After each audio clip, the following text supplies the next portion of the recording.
अस्सलाम वालेकुम स्कॉलर्स। आप सुन रहे हैं ज़ियाउर रहमान को यूट्यूब चैनल पर। स्कॉलर्स, आज हमारा 23वें लेक्चर का पार्ट सेकंड है। आज हम आपको देंगे कुछ टिप्स, कुछ ऐसे मशवरे जो आपको हो सकता है कि रिसर्च करते हुए बहुत देर से मिलें, लेकिन हम चूँकि इस सारी स्टेजेस से गुजरे हैं तो हम आपको इंट्रोडक्शन के हवाले से कुछ टिप्स देने लगे हैं कि अगर आप थीसिस कर रहे हैं पीएचडी लेवल पे या नीचे एमएस या एमफिल लेवल पर, तो इंट्रोडक्शन के चैप्टर के लिए टिप्स क्या हैं। स्कॉलर्स, इससे प्रीवियस लेक्चर में 23वें लेक्चर का जो पहला पार्ट था उसमें हमने आपको टिप्स दिए थे कि ओवरऑल जो थीसिस का जो फॉर्मेट है जिसमें 5 चैप्टर्स हैं, उस फॉर्मेट के हवाले से हमने आपसे बात की थी। अगर आपने हमारा चैनल सब्सक्राइब नहीं किया तो प्लीज़ सब्सक्राइब कर लें, बेल आइकॉन पे क्लिक करें ताकि आपको इसका नोटिफिकेशन मिलते रहे, और चैनल अगर आपको वीडियो पसंद आए तो लाइक के बटन पे क्लिक करें। स्कॉलर्स, पहले चैप्टर में 7 जुज़ हैं, 7 पार्ट्स हैं या 7 मेन हेडिंग्स हैं जो पहले चैप्टर में आती हैं। इसमें 7वीं हेडिंग जो है ऑर्गेनाइजेशन ऑफ द थीसिस, ये मैंडेटरी नहीं है, ये किसी यूनिवर्सिटी में रिक्वायर है और किसी में नहीं है, लेकिन 1 से लेकर 6 तक ये सब मैंडेटरी हैं। ये हर जगह ऐसे ही एप्लीकेबल है जैसे आप किसी भी यूनिवर्सिटी से या दुनिया में कहीं से आप अगर रिसर्च कर रहे हैं तो बैकग्राउंड आपको देना है, उसके बाद रिसर्च गैप देना है, प्रॉब्लम स्टेटमेंट देनी है, रिसर्च क्वेश्चन देने हैं और ऑब्जेक्टिव्स ऑफ द स्टडी देने हैं। फिर आपको सिग्निफिकेंस मेंशन करनी है कि आपकी स्टडी की बेसिकली सिग्निफिकेंस क्या है। अब हम आपको इनके इनफरादी जुज़ के ऊपर बात करते हैं कि बेसिकली बैकग्राउंड में करना क्या है। आपको बैकग्राउंड में ideally it consisted on 2 to 3 pages. ये एक राइटअप है, ये एक स्क्रिप्ट है जो कि आपको 2 से 3 पेजेस का लिखना है, और ये 1.5 page also recommendable, but it is according to the approved criteria and approved guidelines of the university in which you are doing research and you are doing MS और PhD. Start with industry and strong stances.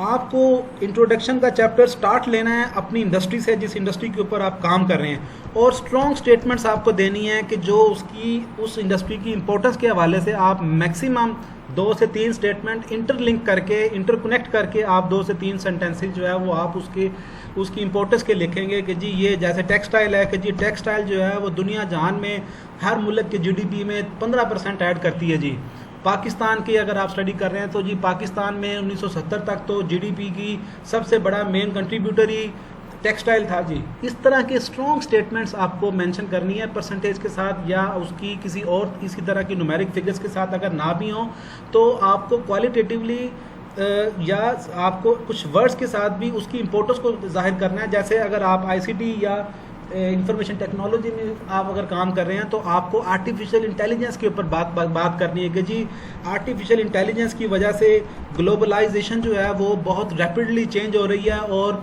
अब फासले ख़त्म हो रहे हैं। इस तरह की बात आपको स्टार्ट में करनी है। फिर आपको give importance of the industry and why this industry is important in your study. वो इंडस्ट्री हो सकता है इम्पोर्टेंट हो जिसके ऊपर आप काम कर रहे हो, उसकी इम्पोर्टेंस के ऊपर किसी को हो सकता है इनकार भी ना हो, लेकिन सबको क्वेश्चन ये होगा, जो एग्जामिनर हैं, जो आपकी स्टडी को पढ़ने वाले हैं, जिसको आपकी स्टडी का फ़ायदा होना है, वो ये कहेंगे कि आपकी रिसर्च में इस इंडस्ट्री की क्या वैल्यू है। तो फिर आप अपनी रिसर्च की तरफ आते जाएंगे। स्टार्ट आप करेंगे जेनेरिक फिगर से उस इंडस्ट्री की ओवरऑल इंपॉर्टेंस की तरफ, तो फिर आप साथ साथ मूव करते जाएंगे अपनी रिसर्च की तरफ, उस इंडस्ट्री को फोल्ड करते जाएंगे। 2-1 पैराग्राफ्स आप उसके ऊपर लिखेंगे कि जी मेरी रिसर्च के हवाले से इस इंडस्ट्री की ये अफादियत है। उसके बाद फिर आप मूव टुवर्ड्स डिपेंडेंट वेरिएबल। अब आप जब आप इंडस्ट्री डिस्कस कर लेंगे फिर आप अपने डिपेंडेंट वेरिएबल की तरफ आ जाएंगे, जो कि आपका एंडोजीनियस वेरिएबल है, सबसे आखिर का जो आपका मॉडल में जो वेरिएबल है उसकी इंपॉर्टेंस देंगे, और डीवी की specially its significance for the industry की, उस डीवी की जैसे अगर आप टेक्सटाइल इंडस्ट्री को बात कर रहे हैं तो फिर आपका आखिरी वेरिएबल फर्म लेवल की इंपॉर्टेंस के ऊपर होना चाहिए या एम्प्लॉई लेवल की इंपॉर्टेंस के ऊपर होना चाहिए कि ये इंडस्ट्री फेल हो रही है, उसमें एम्प्लॉइज़ की ये कंट्रीब्यूशन होती है, जबकि एम्प्लॉइज़ की ये कंट्रीब्यूशन नहीं आ रही, तो डीवी आपका इसलिए एम्प्लॉई लेवल के ऊपर रखा है। या आपने फर्म लेवल के ऊपर अगर अपना डीवी रखा तो ये भी आपको जस्टिफिकेशन देनी है बेसिकली कि आपने उसका जो इंडस्ट्री में अपना डीवी फर्म लेवल के ऊपर अगर रखा है, ऑर्गेनाइजेशन लेवल के ऊपर, तो उसको क्यों रखा है, उसकी इंपॉर्टेंस क्या है। इसके ऊपर आपको कम से कम एक पैराग्राफ मेंशन करना है, कम से कम, ज़्यादा भी मेंशन कर सकते हैं, 2 भी कर सकते हैं। तो फिर आप फिर साथ ही आप मूव कर जाएंगे गैप के ऊपर और 3 से 4 लाइनें आप देंगे। गैप के बाद आप प्रॉब्लम देंगे 3 से 4 लाइनों की। ये इसके ऊपर आप जब आप इनकी प्रॉपर जब आप हेडिंग्स देंगे उसमें भी आप ये देंगे रिसर्च गैप और रिसर्च प्रॉब्लम। लेकिन आप जब इंट्रोडक्शन कर रहे हैं तो इंट्रोडक्शन में 2-2 3-3 लाइनों की बीच में कुछ ना कुछ आप डालते हैं अपना रिदम बनाने के लिए कि इस बैकग्राउंड ऑफ द स्टडी से जो भी इसका रीडर है या जो एग्जामिनर है वो फौरी समझ जाए, उसे मज़ीद चीज़ें पढ़नी ही ना पड़े, वो आगे जाए ही ना, वो उसे यही समझ आ जाए कि जी अच्छा आप ये प्रॉब्लम सॉल्व कर रहे हो, ये गैप सॉल्व कर रहे हैं, तो वो आगे हो सकता है आपका देखे ही ना काम और वो डायरेक्ट आपके अपोसिस की तरफ चला जाए कि आपने अब इस प्रॉब्लम और इस गैप को सॉल्व करने के लिए अपोसिस कैसे डेवलप किए या मैथडोलॉजी की तरफ चला जाए, वो यहाँ से इतना मुतमईन हो। तो ये बड़ी स्ट्रॉन्ग और बहुत कंसाइज स्टेटमेंट आपने यूज़ करनी है, टू द पॉइंट, रेलेवेंट और अट्रैक्टिव, कि पढ़ने वाले को ये लगे कि आपने इन स्टेटमेंट को लिखने में जान लगाई है और इसको आपने कुछ ना कुछ बहुत बेहतर तरीके से, और वो ये माने कि जी ये स्टडी बहुत अहम है जो आप करना चाह रहे हैं। फिर आप उसमें थ्योरी ऐड कर देंगे कि जी इन प्रॉब्लम्स को हम सॉल्व करने के लिए ये थ्योरी, ये जो हमने अपना ये डिपेंडेंट वेरिएबल है इसकी मुनासबत से ये थ्योरी हमने चूज़ की है और ये थ्योरी इस तरह से इसके ऊपर भी आपने 3 से 4 लाइनों का राइटअप लिखना है।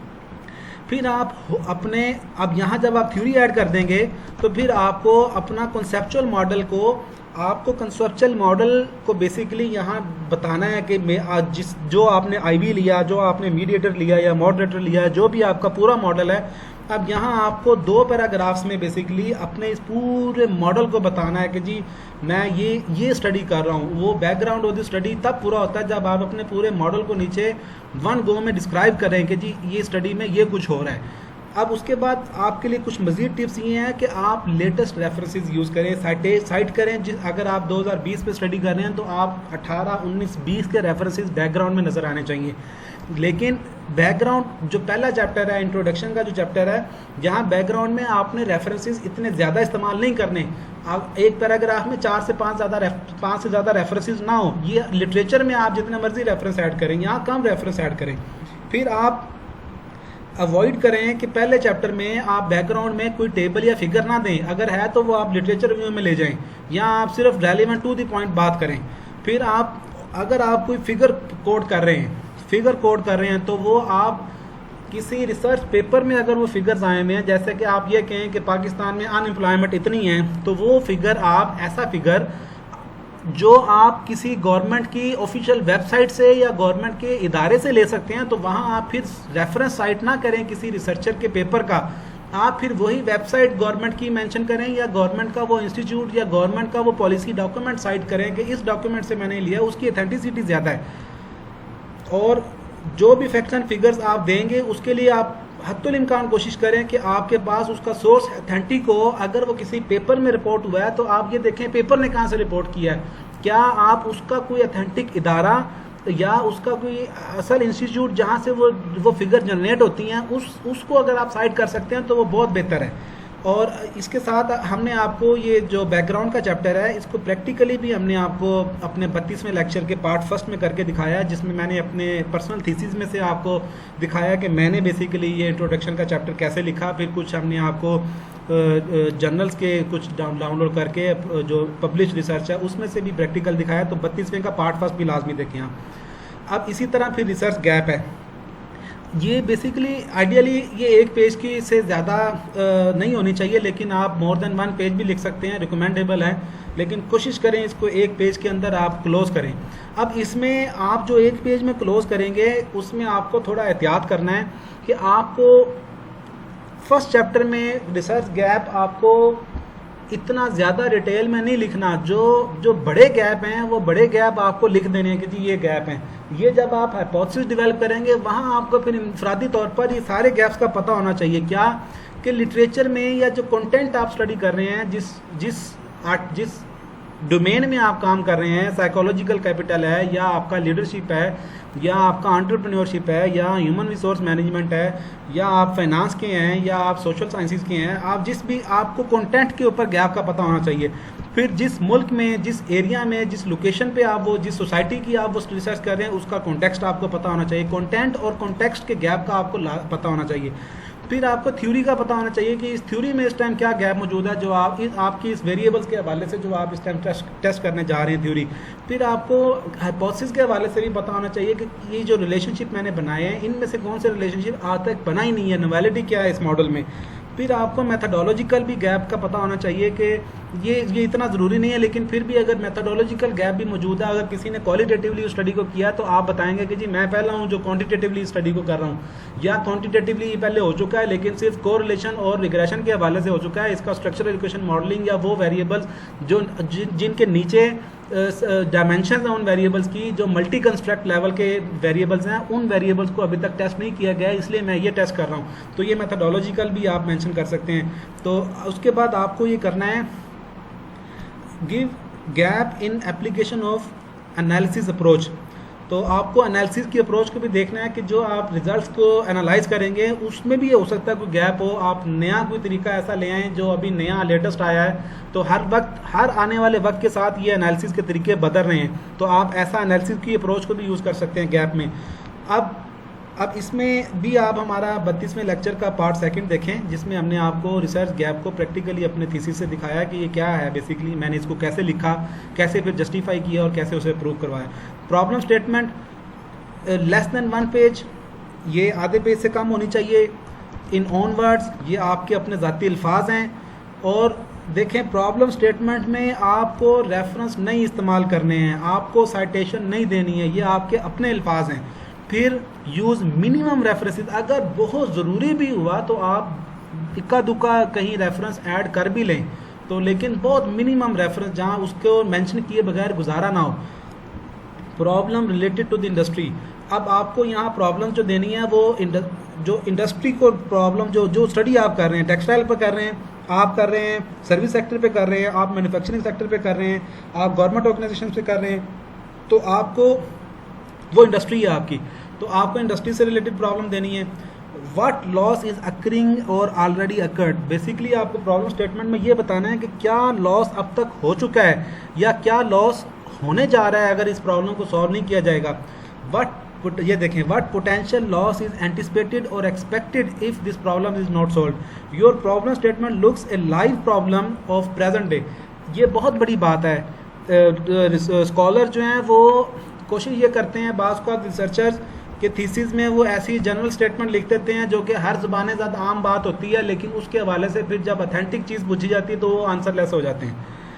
आपको आज के दिन की जो जिंदा प्रॉब्लम है आपको वो मेंशन करनी है। आपको वो जो एक हर बंदे के ज़हन में प्रॉब्लम्स है ना, अगर आप गवर्नमेंट सेक्टर की एशिया में बात करेंगे तो पता चलेगा जी करप्शन तो है जी।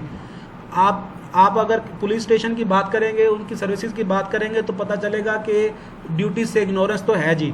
इस तरह की जनरल स्टेटमेंट की बजाय आपको प्रेजेंट डे की बात करनी है कि आज के दिन में ये जो प्रॉब्लम है ये इसका ये सिग्निफिकेंस है और ये लॉसेस इसकी वजह से आ रहे हैं जिसकी वजह से मैं ये प्रॉब्लम देख रहा हूँ। तो आपको जेनेरिक स्टेटमेंट यहाँ नहीं देनी है, स्पेसिफिक अपनी स्टडी के हवाले से और अपने वेरिएबल्स को सामने रखते हुए जो आपने मॉडल बनाया है उसको सामने रखते हुए आपको बात करनी है और स्कॉलरली वे से आपको अपना आर्ग्यूमेंट बिल्ड करना है बेसिकली कि प्रॉब्लम क्या है। आपको एक रिसर्चर की आर्ग्यूमेंट में और एक आम आदमी के आर्ग्यूमेंट में जो कि रोड पर चलते हुए आर्गूमेंट देते हैं, उनके आर्गूमेंट में बहुत फ़र्क होना चाहिए। अल्फाज का चुनाव और उन अल्फाजों की इंटरकनेक्शन, फिर सेंटेंसेस की इंटरकनेक्शन बहुत अहम है। तो ये बेसिकली माइल करता है एग्जामिनर को कि वो आपको पास करे। फिर मेंशन गवर्नमेंट ऑफ ऑन, मैंने पहले भी आपको बताया कि जहां आपके पास रेफरेंस अगर गवर्नमेंट की ऑफिशियल वेबसाइट का है, गवर्नमेंट के दायरे का है, तो आप उसको मेंशन करें। इसकी प्रैक्टिकल एग्जांपल के लिए आप हमारा 32वें लेक्चर का पार्ट 3 देखें। उसके बाद रिसर्च क्वेश्चंस हैं। देखें, रिसर्च क्वेश्चन जो हैं वो आपके रिसर्च ऑब्जेक्टिव से ज़्यादा होने चाहिए। रिसर्च ऑब्जेक्टिव्स कम होंगे और रिसर्च क्वेश्चन ज़्यादा होंगे। रिसर्च क्वेश्चंस के हवाले से ये है कि आपकी रिसर्च क्वेश्चंस आपके नंबर ऑफ हाइपोथेसिस से ज़्यादा नहीं होने चाहिए। जितने हाइपोथेसिस हैं उतने ही रिसर्च क्वेश्चन हो सकते हैं, या ये भी हो सकता है कि जितने रिसर्च ऑब्जेक्टिव्स हैं उतने ही रिसर्च क्वेश्चंस हों लेकिन हाइपोथेसिस इनसे ज़्यादा हों। ठीक है। तो इन the shape of a simple statement, आप बिल्कुल एक सिंपल स्टेटमेंट बताते हैं कि जी हम ये करने जा रहे हैं। Convert your hypothesis into objectives for quantitative study ideally equal to the number of hypothesis. Quantitative study में ये equal to the number of hypothesis होता है, जबकि develop a realistic objectives for qualitative study. तो यहाँ आप अपने हाइपोथेसिस को कन्वर्ट करते हैं बेसिकली ऑब्जेक्टिव्स और क्वेश्चंस में।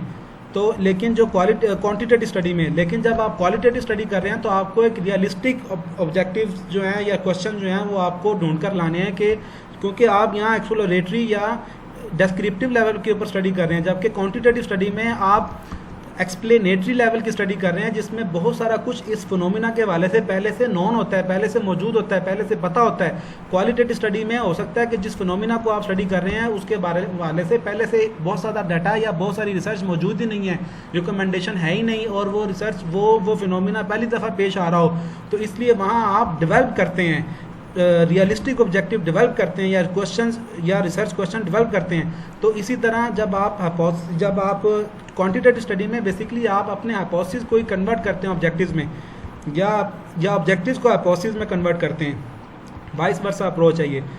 अब इसकी एक एग्जांपल है कि क्वांटिटेटिव स्टडी में आप इस तरह के स्टेटमेंट देते हैं, what is the impact of salary increase on house hold expenses.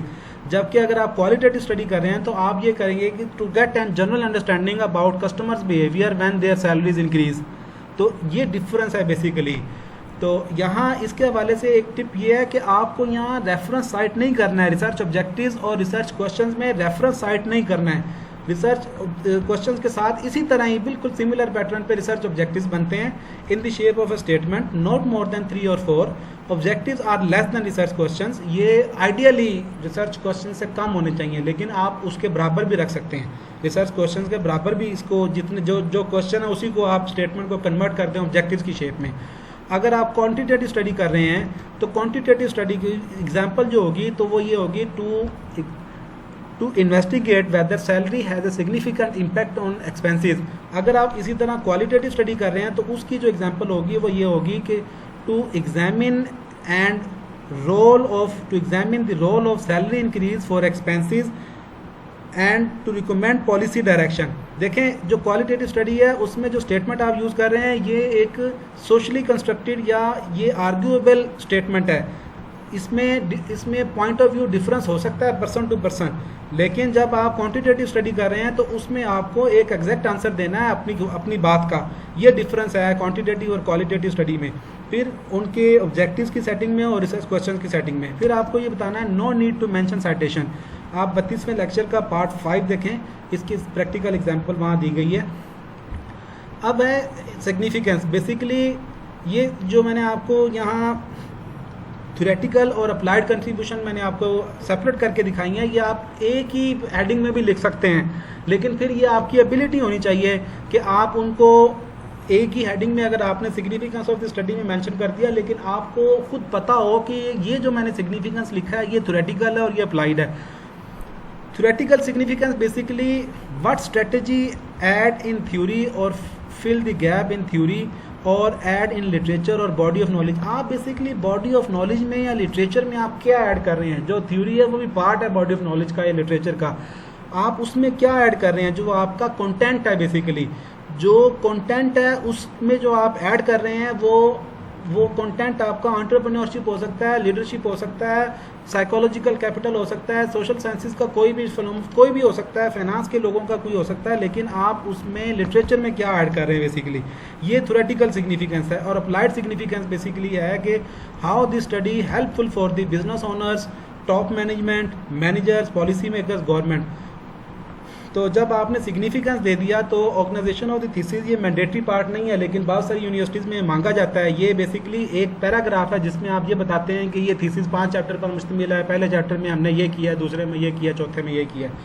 तो स्कॉलर्स, इससे नेक्स्ट लेक्चर होगा कि हम आपको लिटरेचर रिव्यू के हवाले से बताएंगे कि बेसिकली लिटरेचर रिव्यू के हवाले से टिप्स क्या हैं, आपको क्या करना चाहिए लिटरेचर रिव्यू के चैप्टर में, जिस तरह इंट्रोडक्शन के चैप्टर में हमने आपको इस लेक्चर में बताया। तो आप नेक्स्ट लेक्चर 23वें का पार्ट 3 देखें और इसके साथ हम आपको ये रिक्वेस्ट करेंगे कि अगर आपने हमारा चैनल सब्सक्राइब नहीं किया तो प्लीज़ सब्सक्राइब कर लें और कमेंट्स ज़रूर दें, ताकि हम आपकी प्रॉब्लम अगर कुछ आ रही हैं तो वो हम आपको साथ साथ एड्रेस करते जाएं। बहुत शुक्रिया। अल्लाह हाफिज़।